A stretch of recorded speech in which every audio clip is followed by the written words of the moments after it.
I know it's Friday night, and I'm so excited to see all of you out here, but all of you young ones, you're gonna go out after, right? This is early, so it's fine. And if you need a sugar lift, there's some sugar in the back. Thank you so much for coming out to our joint program with Student News Live, Marymount Manhattan College, a wonderful interview and evening with Steve Sommers.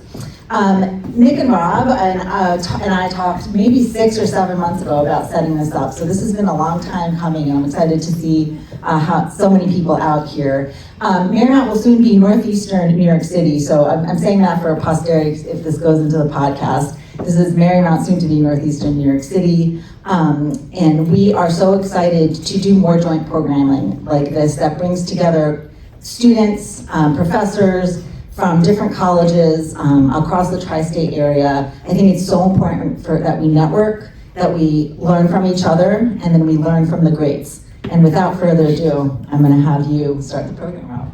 Thank you very much, Lee. Thank you for your kind welcome. So first of all, thank you for organizing this event to Marymount Manhattan College, because this is, I'm sure you will agree, this is a beautiful room, isn't it? So it's great to be in this room, and thank you for your kind welcome. A little over a year ago, Student News Live did our first major event. We started by covering the national election last year, and we did something that had never been done before. We coordinated the efforts over 100 journalism programs, 100 universities and colleges, not just across the country, but around the world. We had some international, we had students from Nepal call in, and we had students from Ireland who wanted to participate. We covered election. We were the first time ever, apparently, that students went to the White House on election day and reported live from the White House. And the White House said, we never do this, but we did this for you. So great things are happening. Student News Live, we did another event earlier this year at the Paley Center with Reverend Al Sharpton Town Hall there, which was a big success. And we're back with another fantastic event tonight, an evening with Steve Sommers here, and we're going to get to it shortly. But I do want to say thank you for coming, number one. And number two, I want to recognize a couple of people who've made the trip here who are on the board of Student News Live. The Assistant Dean for Columbia, Elena Cabral is here. Please welcome her. Great to see you in person, not just on the camera. And then our student representative on the board is Paxton Honekamp from Cornell, who's here. You might be speaking to Paxton. Tatiana, thank you for your kind welcome. It's great to be here. And I just want to say, these events that we do give you, and I'm talking to the students now, an opportunity to interact with people who've done really great things, and to ask questions, and to really be involved. And that's why we do Student News Live and the network. So great things are coming next year, stay tuned, working on the podcast.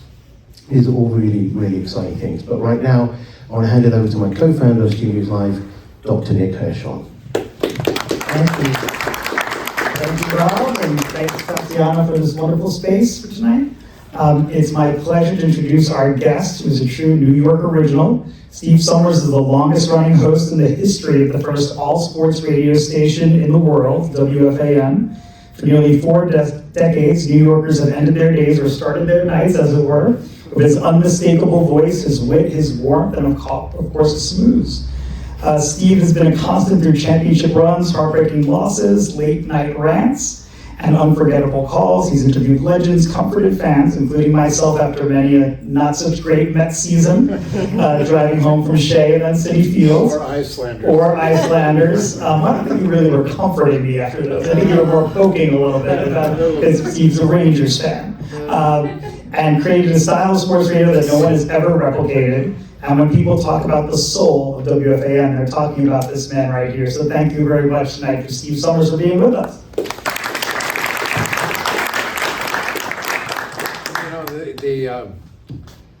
The thing with radio is that you're talking to a microphone and thinking one person at a time. This is a little intimidating for me.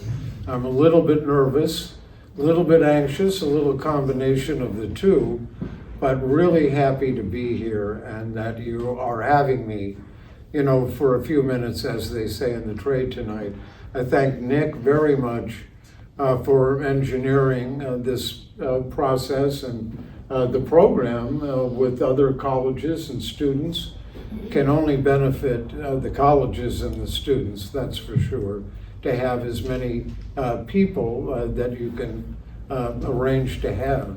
So I'm honored, really seriously, to be here. The process of writing a book and doing this is something that I've never done before. So, and this is the first appearance. Triumph Books that publishes the book that I have. They're arranging book signings at Barnes and Noble and other bookstores and so forth and so on. But to meet people, see, this is, I wish I thought of what some other people think of me. I wish I thought that about myself, because I know about failure, and I know about being fired, and I know about being in between gigs. I know about being out of work. I know what it's like to stand in an unemployment line. In my book, I referenced my mother and my father when they were alive. My mother used to say, "You want security, become a shoe salesman." And I told her I don't have a foot fetish. And my father wanted me to get into real estate. And in the very, very beginning, I had trouble paying rent. So the bottom line is, you want to be good at what you do, and you have to accept failure if a career is what you want to do to be, and to persist and be determined. And this is all cliche, nothing you haven't heard before, and it's probably nothing that you don't yourselves believe. But if you do believe in you, you persist, you are determined to reach what your dream may be, your goal might be, your destination might be. See, the thing about broadcasting, and a lot of other businesses too, is that you can be very good at what you do and lose your job. It happens. And broadcasting is very fickle. Here one day, gone the next. And I've seen it not only with myself, but I've seen it with very, very talented people. And 40 of these very talented people that make people on the air that much better than they can be, those people are losing their jobs. So, I think actually we need a microphone swap here. oh, okay. Were you able to hear any of that? Yes. So this is the beginning. Who are you? Yes. Uh, Let me introduce myself. I actually, well, I'm very sad, and obviously this is the profession that a lot of these students here are trying to get into, so I want to touch on some of those themes. Sure. I did just want to note, if you heard Dr. Rob Quick before mention that our last event for Student News Live was with the Reverend Al Sharpton. I understand from listening to a recent episode of your podcast, me hearing you say, please tell us your connection. A true story, and you can't make it up. You can, but nobody would believe it. But this is a true story. One day, some years ago at WFAN, students from St. John's were coming by. And WINS, W-I-N-S at the time, All News, on the same floor, 10th floor of 345 Hudson, where WFAN is. And apparently there was one student, a very nice, very personable black woman, was looking for Al Sharpton, who was appearing at WINS. She came up to me when Brian Monzo, who was producing my program at the time, was a witness to this. She thought, this young girl, she thought I was Al Sharpton. And I said, no, but he's down the hall, and at WINS, not WFAN. Although if you run into him, have him come over, I'd love to interview him and see what kind of a sports fan he might be. But she really was, she actually, and her whole dynamic and the whole persona, her asking me that, well, she wasn't joking. And the good thing that Brian Monzo, the producer, was he fell on the floor practically. He really, his knees buckled over the question. So anyway, but that is a true story. So we come full circle here. Steve Yeah. Summers to Al Sharpton Yeah. once again. So some of the themes that I want to make sure we touch on for these students, Sure. based on your book.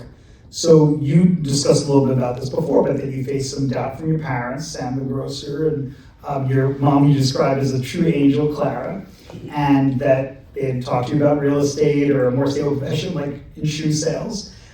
So I'm sure that for a lot of young people, They were concerned about the security of broadcasting. and I'm sure that that's exactly the same Yeah. concern. So what would be your advice to some of these students, and maybe some of their parents are here today and saying, I don't know about broadcasting or journalism as a job pursuit. How would you advise them? Well, first of all, I mean, it can be so self-rewarding, and it's wonderful, but it's fickle, and it is precarious.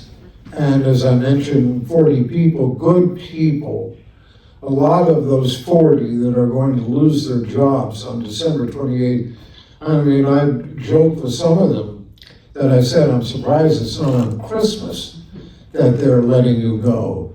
But, and good people personally,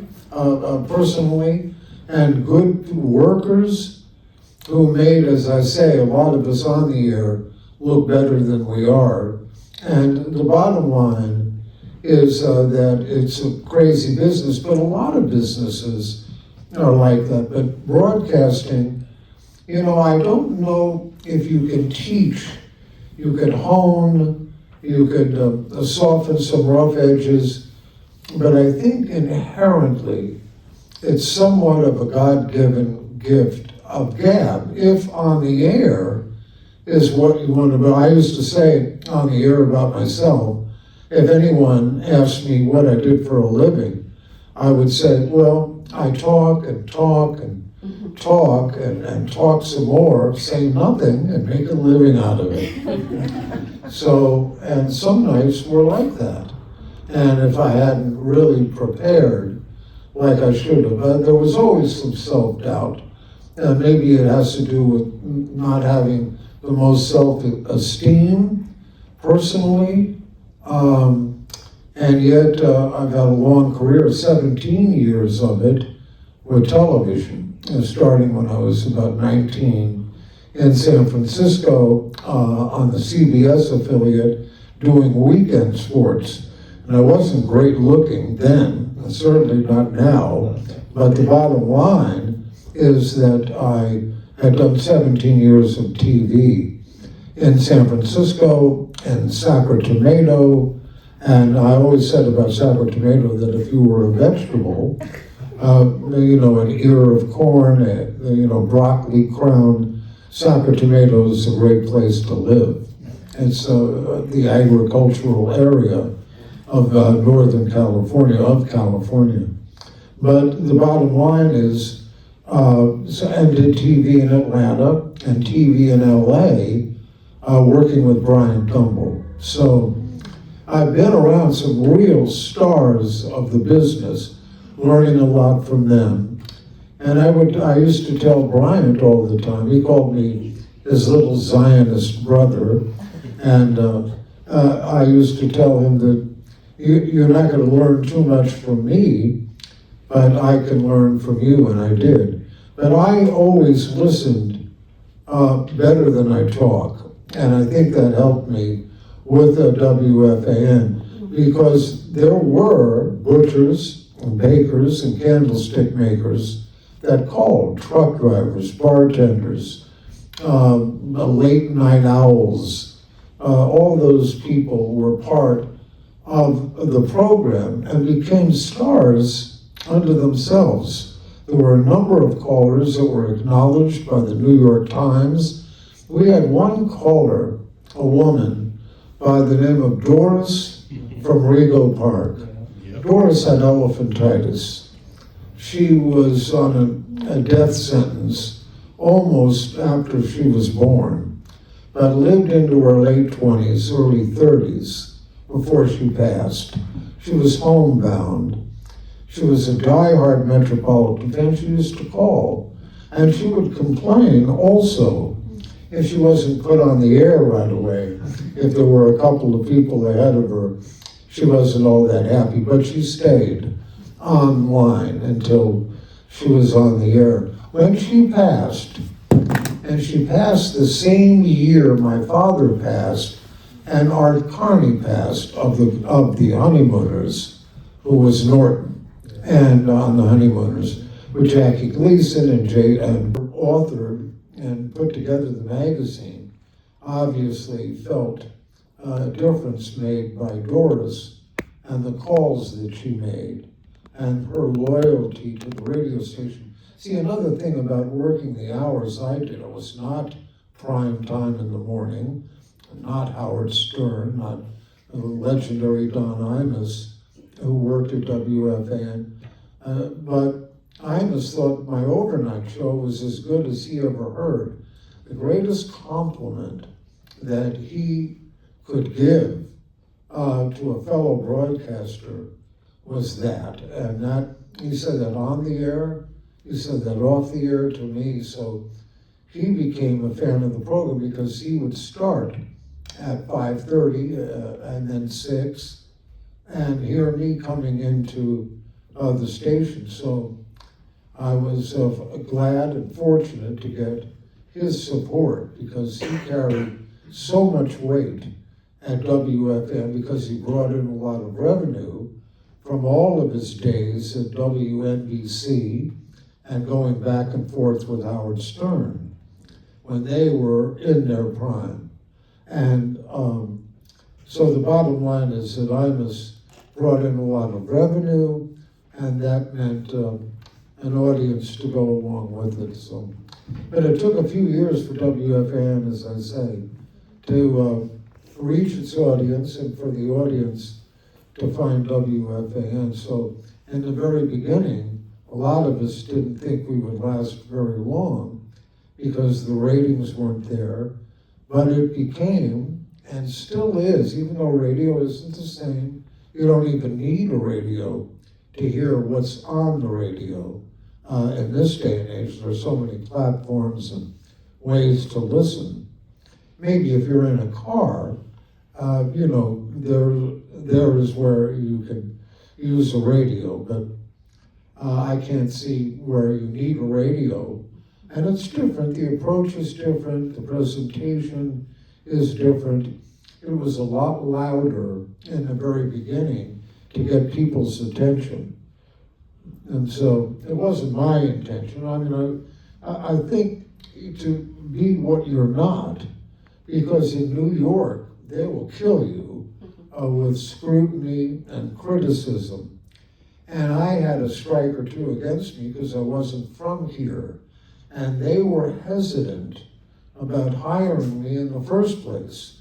I was the very last hire of WFN. They weren't sure if they were going to have live programming overnight. It had never been done before. And again, they thought they would repeat daytime programming overnight or have syndicated programming overnight or nothing overnight, a signal.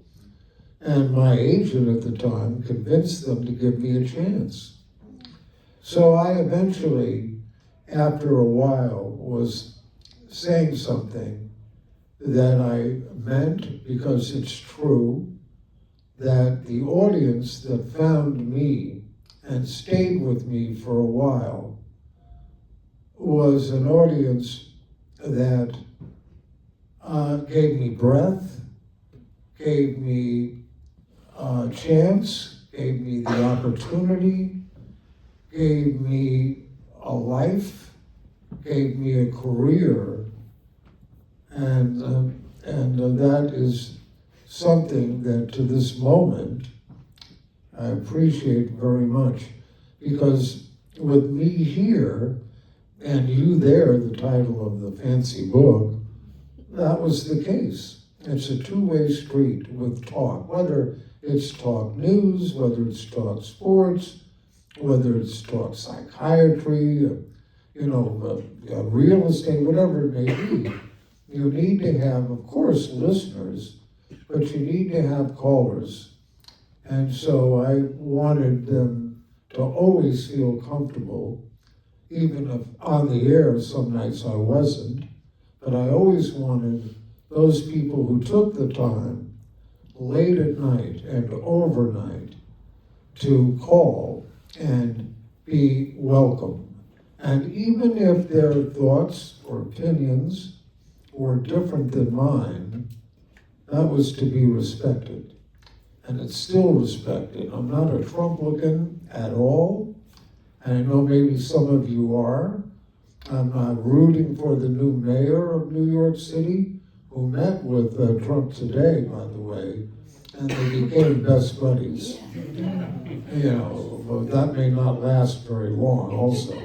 But nonetheless, again, if your thoughts about teams, players, decisions made during a game, and football fans love to talk about whether the Giants fans or whether the Jets fans, to talk about decisions made during the game that may change momentum and may change the course of action on a particular game. But anyway, bottom line is that you are always going to be respected. Not always liked. If you were going to be a bigot, if you were going to be a racist, if you were going to be anti-Semitic, if you were going to be any of that and more, you weren't welcome on the program, and you weren't going to be on the air very long. That wasn't going to be, I always used to say on the air that one of the attractions of New York City is its diversity. And I used to say, and still do, on and off the air, even right here, that if you can't accept diversity, if you can't tolerate diversity, if God forbid you can't embrace diversity, you gotta move to another planet. For sure, a great message. Yeah, deserves applause. I do want to give the students in a minute to get their questions in, so hold tight with that. I did want to ask you, what are the ingredients, the special sauce, to become one of the most beloved sports radio icons? As you have in the book, you describe growing up in the Bay Area, going to Candlestick Park, and actually you bringing a light bulb with you to practice doing the play-by-play. And also throughout your schooling, you were on the speech team, and you would recite these speeches from Martin Luther King Jr. And Toussaint Louverture, who was the president of Haiti, he too came up with a speech that I used as a speech in a tournament. Yeah. So being in student government, having the initiative, obviously, you call into a radio station, just propose, I'll be your high school sports reporter, and somehow they allow you to do that, and you get in. What are your kind of recommendations for these young folks of how to make some headway into the sports media business? Well, here's another cliche. Just don't accept no. That's it, which I heard as a kid. And, and I would have paid them for my first job. I was so anxious, of course, like I'm sure all of you are, to start a career. And some of you have already started. But you have to be persistent. You have to be determined. You don't want to be a pest, but you must follow up on anything and everything, especially if you are going to accept rejection. And you have to accept that to learn from it and to move forward. I think that's just common sense also, because failure in a career happens.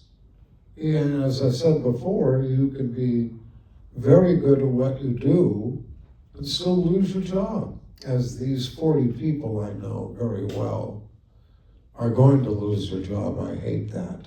But it happened to me, and it didn't stop.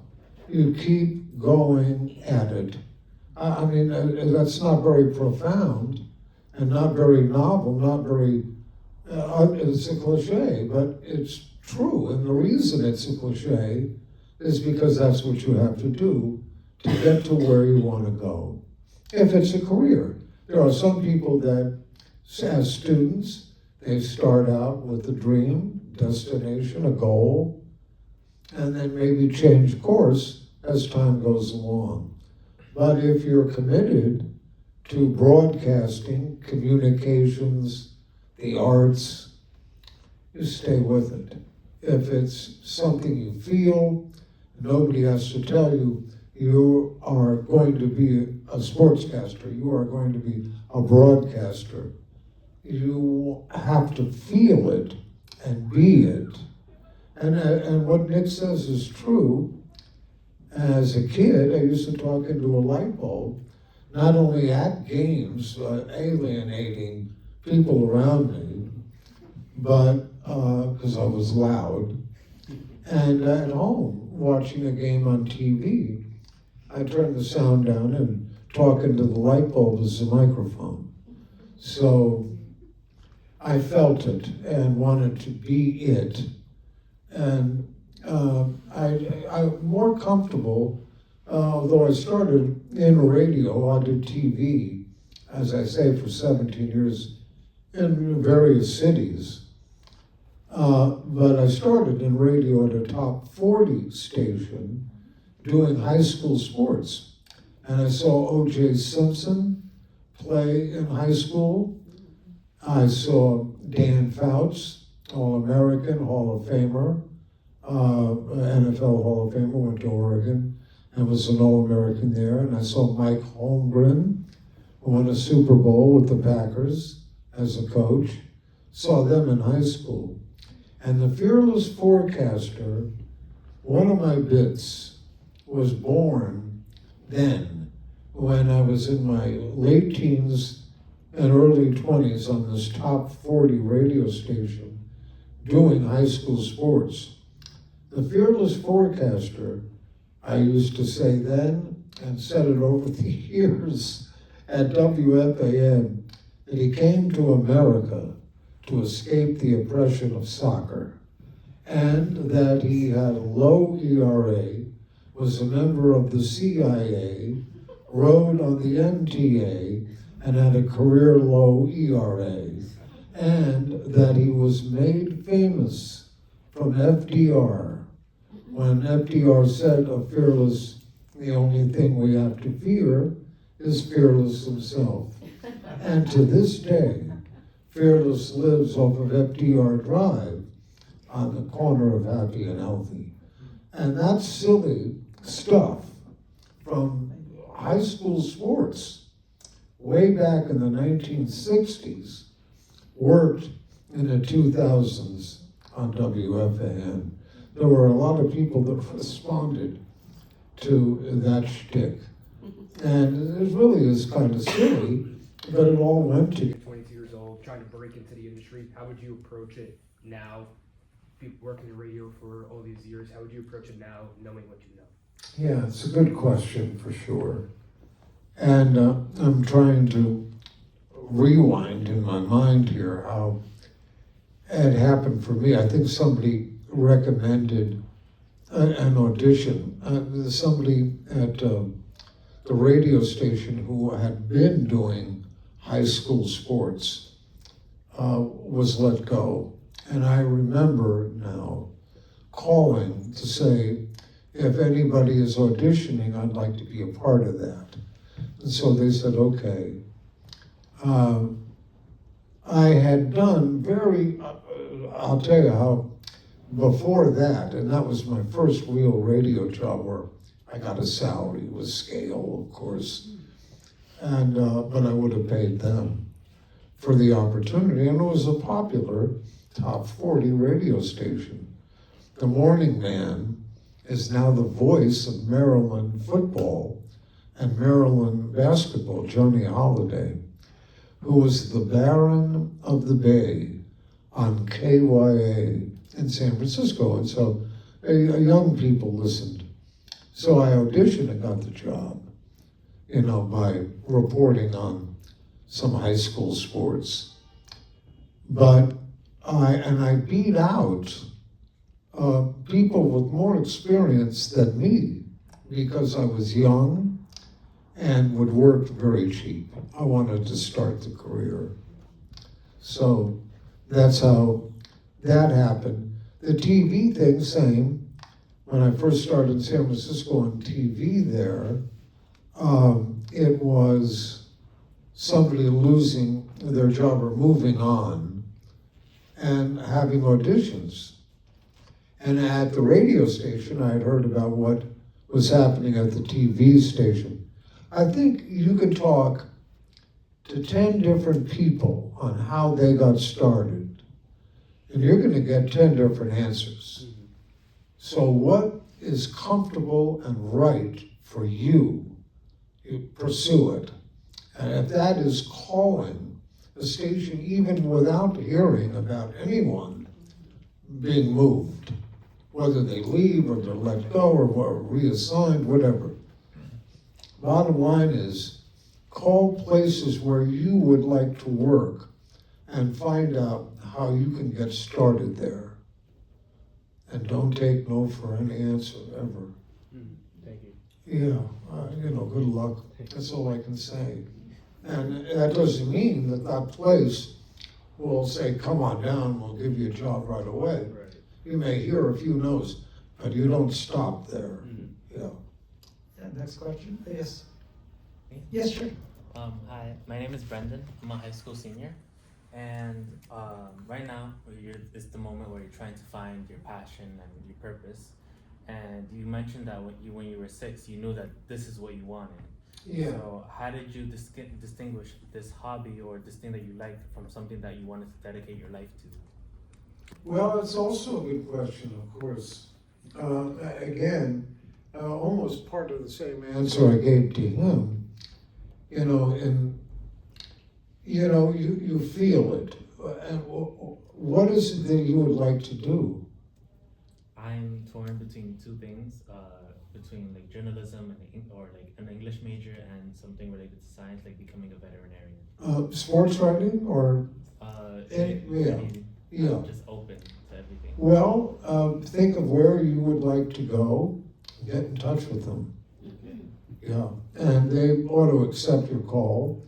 And you, I think, have some leverage because you're young and you're a student and you're willing to work where money shouldn't be, and probably with most people here, it shouldn't be an issue in the beginning when you're trying to start a career. It wasn't with me.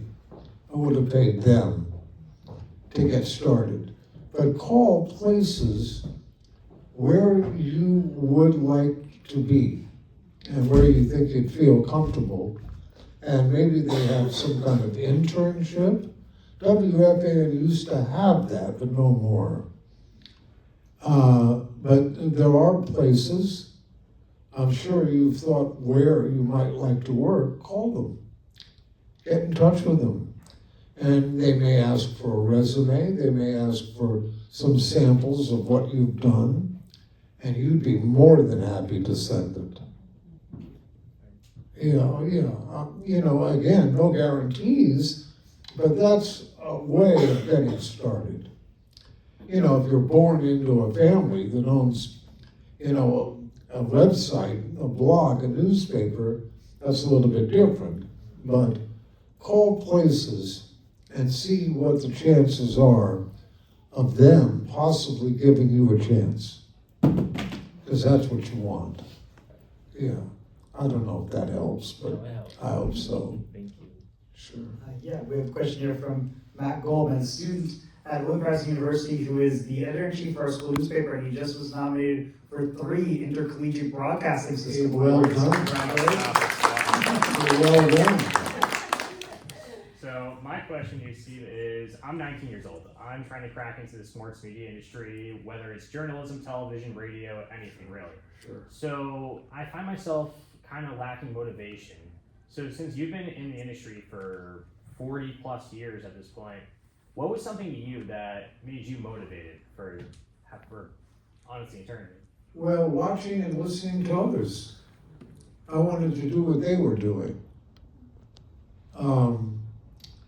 When the Giants moved from New York to San Francisco, I was like 9 years old.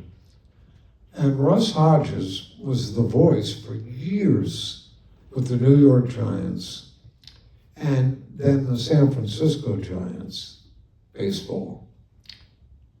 And he's famous, one of the most famous calls in history, in baseball history, was October 3rd, 1951. Bobby Thompson of the New York Baseball Giants in the third playoff game at the Polo Grounds in Manhattan against the Brooklyn Dodgers in the bottom of the ninth inning, hit a 3-run home run to win the pennant for the New York Baseball Giants. Russ Hodges' call is as famous a call as Howie Rose on Mateau beating the New Jersey Devils for the Rangers to get to the Stanley Cup in 1994. It's one of the most, you can find it somewhere, I'm sure, the Russ Hodges call. When I heard that, I was excited and wanted to be that too. I didn't hear it in 1951, but I heard it years later, and probably they still play it on that anniversary in San Francisco Sports Talk. But I used to play it on the air here, and the New York Baseball Giants Preservation Society, old-time Giants fans who can't let go that they left in the first place, are having me speak at their society in December. That's maybe where I got confused, but I'm looking forward to that. But the bottom line is all of this process is new to me, so you're all giving me patience, that's for sure. But the bottom line is, what is your lack of motivation from going out and letting people know that you want to do what maybe some of them are doing? Is that where your lack of motivation is? I would say just the process to get where, because I like, sometimes I doubt myself, like, am I gonna make it into the industry? Well, welcome to the club. That's normal. Doubting yourself, having fears, wondering when or if your number will ever be called. But that's a challenge you can take. You've already been doing what you want to possibly make a career out of. You're already doing it. Now let others know. Don't be with the motivation. Get what you want. It's possible. It may take a while, does for everybody. It may take a while, but your number will be called. But lack of motivation, that's normal. Having some fears about the unknown, some doubts about whether you're qualified. You are qualified. You're proving it every day. And with what Nick has said about you already, you're doing it. And if you want to make a career out of it, then let people know. It's okay. And it's okay. Take it, please, as God is my witness. I know from failure. I know from hearing no a lot. I'm an old fart right now. But I was starting out even younger than you. You're 19. 16, 17, and hearing it again when you're most impressionable. But it's common, especially in any of the arts, whether you're a painter, a sculptor, a broadcaster. It's all normal to have that lack of motivation, but it should challenge you to get what you want. So you pursue. You'll get there. You hear me? Yep, I hear Yeah. you. I hear you. Yeah. It's powerful. You'll get there. Yeah. So someday you're going to mention this moment with Steve Summers in the forward of your book. Yep, 50 years. Yeah. So yeah, any other questions from the audience right now? Yeah, Tommy in the back. Tommy Sherwood, also William Patterson, student athlete for the football team. Thank you. So it is very difficult, as many people here know. It's very hard to break into the industry nowadays, and it's even harder to have a long career. So my question is, like, what do you think young journalists kind of misunderstand about building like a longevity career in this field? Well, you know, but to take my word, back in the 60s when I started, I'm not thinking I'm going to have a half a century worth of a career. Everything was day to day. And as I mentioned before, it took years at WFAN for me to feel safe enough and comfortable enough and secure enough to think that if I did screw up tonight, I can come back tomorrow. It took me years to feel that comfortable because I had seen growing up in the business a number of good people who I thought were talented lose their jobs. And I'm seeing, as I say, a good many of the 40 people, and they're not much older than you. And in their mid to late 20s, early 30s, not old, losing jobs, and they have families, children. Terrible. But it's the risk you take for the reward that you can make for yourself and your family. But having to think from the beginning that you're going to have a long career, not me.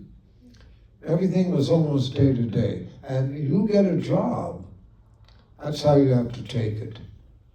To come back, even if nobody has to tell you if you're good enough. You'll feel it. And the next day, you want to be better than you were the day before when you felt great. And if I didn't have the energy, or if I didn't have, the expertise, if I hadn't really prepared the next day, I would take it home with me. It bothered me. It would cost me an appetite. It would cost me some sleep.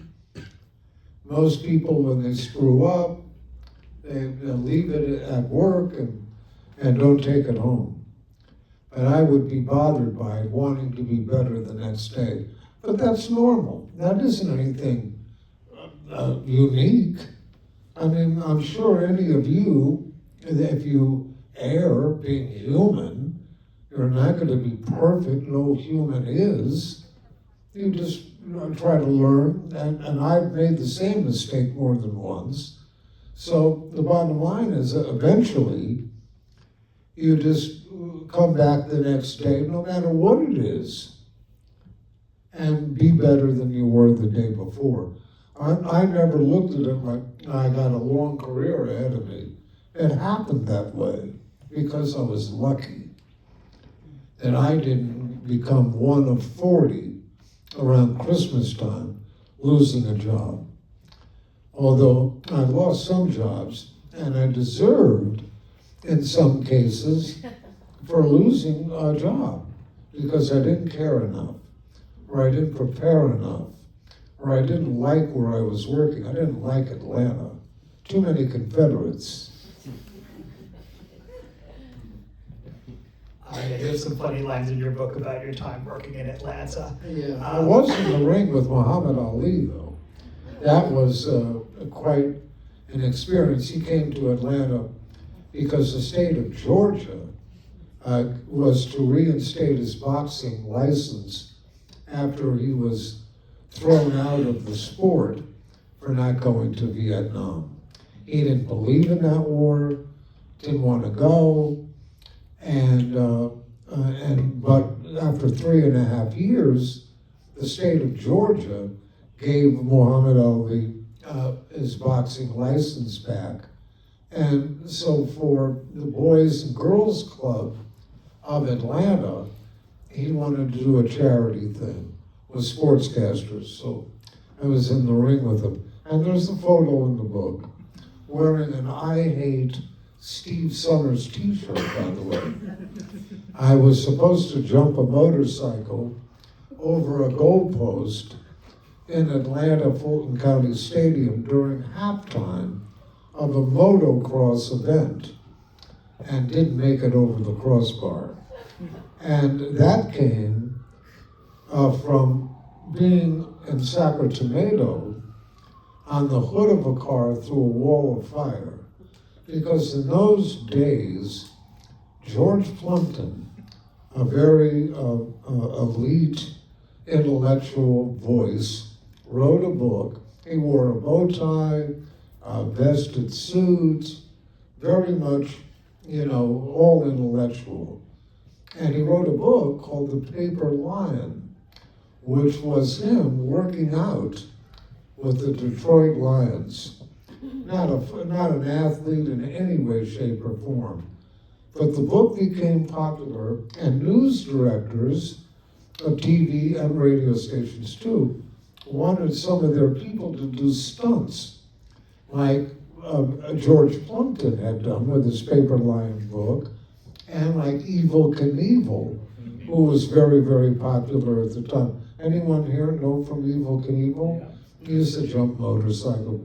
So now here I am doing something I wasn't qualified to do, and suffered in Sacramento on the hood of a car. The whole trick of the hood of a car, if you were to light a match, at first it goes whoosh, and you can run your finger through it.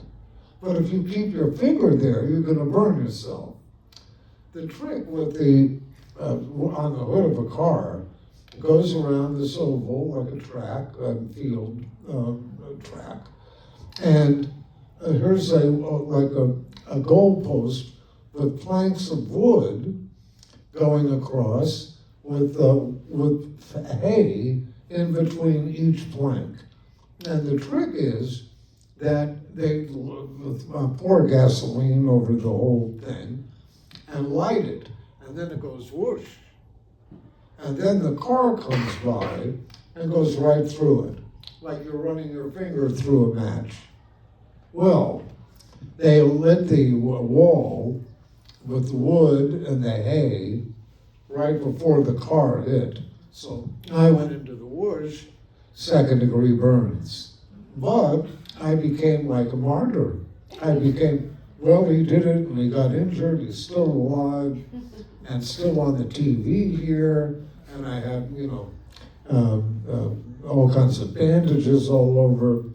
And here's an interesting thing. When the event happened, the audience at Sacramento Raceway, where this happened, were laughing. And I don't think I said in the book, but I flipped them all the bird.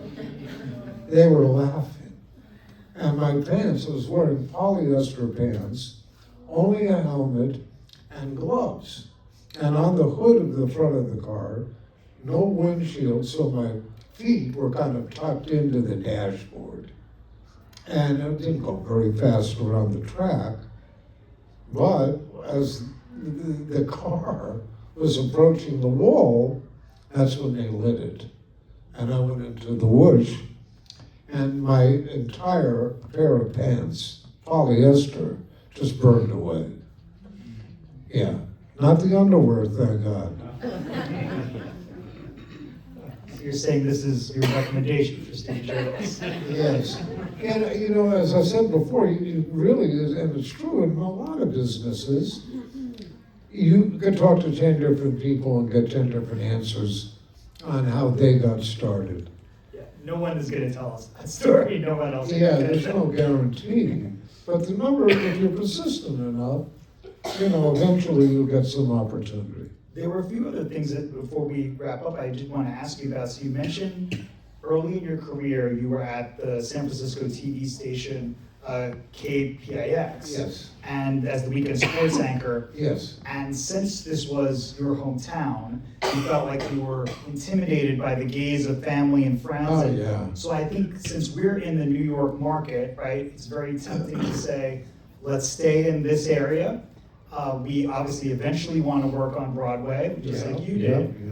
Yeah. is there value in these folks maybe getting out of hometown and away from that intimidation? Well, very few people start in New York. You know, it's usually where people might end up, but not start. WFAN has a genius broadcaster to me, Evan Roberts. He started here. He was 10 years old when I was in the morning, a legendary Hall of Fame national radio guy, had him on at the age of 10. And he was 1 in a million showing and talking about what he wanted to do and how he could do it. And he was brilliant. I remember listening to it. And he's been at WFAN about 25 years now. But again, when I started in San Francisco, I was uncomfortable because my mother and my aunts, some of my uncles, were telling me your tie doesn't look right. You know, your coat and your shirt don't match, or you need a haircut or something. And my parents were more critical than some of the people. They meant well, and I knew that. But the bottom line was to be broadcasting in your hometown where your parents are scrutinizing you for how you look, not the content, but how you look. It was intimidating. But, you know, if you're lucky enough, and some are, to start here, and all the more power to you. See, my whole thing as a kid was New York City. I knew of what New York meant. I knew what market size it was. I knew that some of the best radio and television people in front of the microphone and back of the camera were here. I wanted to be a part of that. That was, I used to say that the flight from, say, my hometown to New York is about 6 hours. Took me 22 years. Work in Sacramento, Atlanta, LA. And people said, why do you want to leave LA? Oh, please. Worst fans in the world. Here, Sandy Koufax, once, greatest left-handed pitcher I ever saw. Koufax was once pitching a no-hitter, and more than half of the crowd was leaving. Why? To beat the traffic. Unbelievable. You think a New York fan would have left? A no-hitter from maybe the greatest left-hander of all time, who wouldn't pitch on Yom Kippur, was very religious, still alive, big Dodger fan, a team I hate. But you grow up in Northern California, you have no love for Southern California teams. None. Dodgers, the Fakers, the Lambs. You got all these. You're initiating everybody. It's all of you. Yeah. The USC, the Trojans, UCLA, please. Oh. This material, you gotta try this act here, but not when you're doing your West Coast book tour. Oh, yeah. You're gonna get in trouble.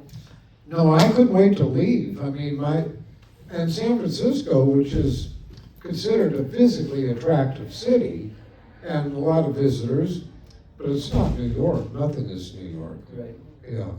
And I was bored, and I started the career there, but it's not where I wanted to be. That's one way to maybe come full circle. Was one of the final question I wanted to ask you.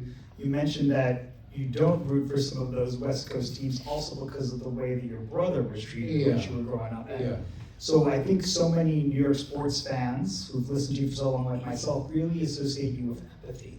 You are so empathetic on the air. You relate to these callers. You've taken people through a very difficult moment in their lives. And some of that seems to come from your experience with your brother. They made it, the two worst days of my life, which is now 3, was losing my mother and my father on the days they passed. And then my brother a couple of years ago.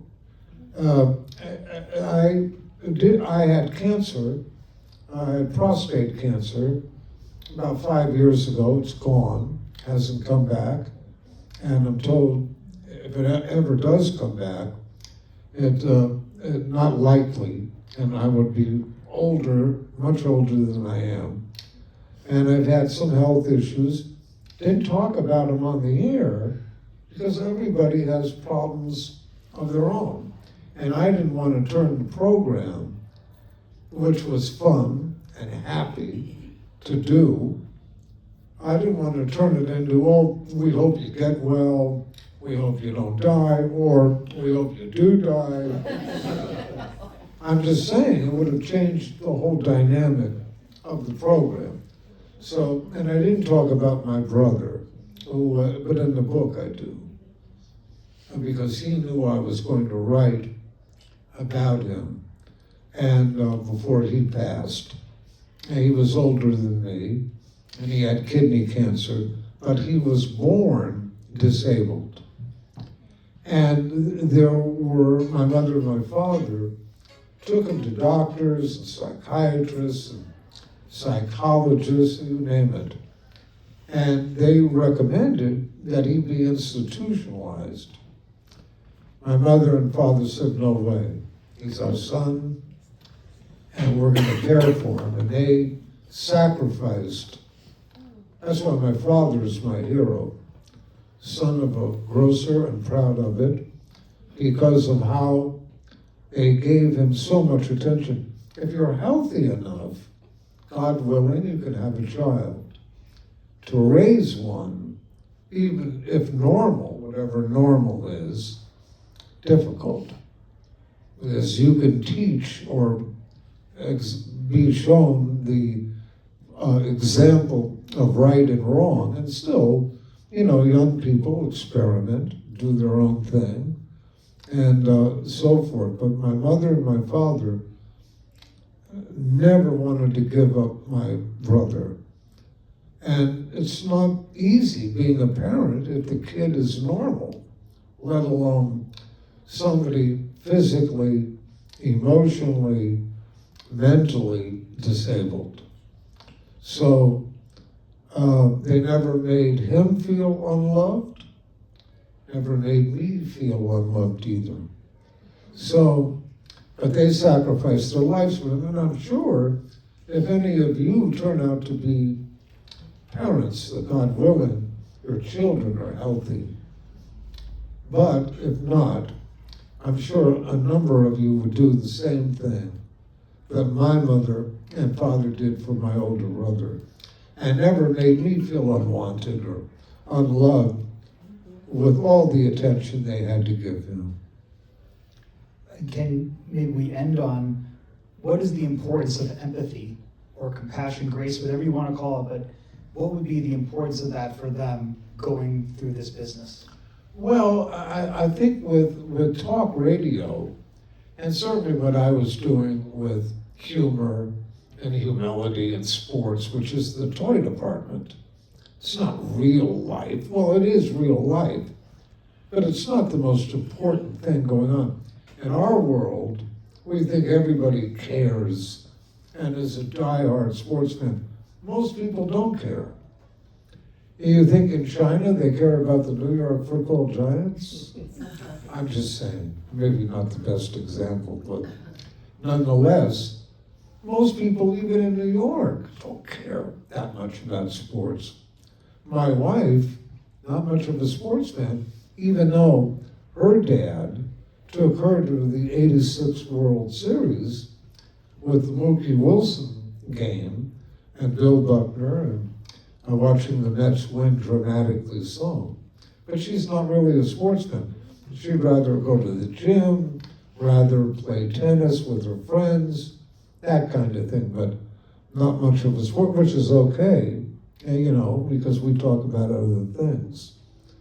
But empathy comes with anybody that may call you, as it happened with me quite often, was somebody who just wanted to speak to a friend late at night, being alone, being losing a loved one. So it had nothing to do with sports, but it had to do with life. There was one caller that I had in the very beginning, late 80s, early 90s, where she only wrote letters, listened late at night, but never called, and I've never met her. She wrote letters saying she didn't get along with her parents, she wasn't popular at school, and just wondered what she would be doing, if anything, for the rest of her life. Over the next year or two, I wrote back to her and saying, no, you have, I'm sure, some friends, but even if you don't, I'm here and others listening are here for you. I thought this, what she was writing in the beginning, may be suicidal. I don't know that, because she never said, I'm going to take my life. But her letters were very depressing to read. And I wrote back saying, no. You're not giving yourself enough credit. Whatever I was thinking of, empathetically, to make a long story longer, she is now a pharmacist in Philadelphia. So, and every Christmas sends me a card, whether it's a Hanukkah card or a Christmas card. So, and she never was on the air, never called, just wrote letters. But I'm glad I wrote back. And I don't know, she never said, I'm going to kill myself, I'm going to commit suicide. It just seemed that way. She was in high school, she was young, she was impressionable, she wasn't popular, she wasn't getting along with her parents. Common stuff. A lot of us go through that. But I don't know if I really helped. Obviously, a bright woman, a bright young girl I was writing to. Did I help? I don't know. But I know I didn't hurt. So, and I get cards from her every year.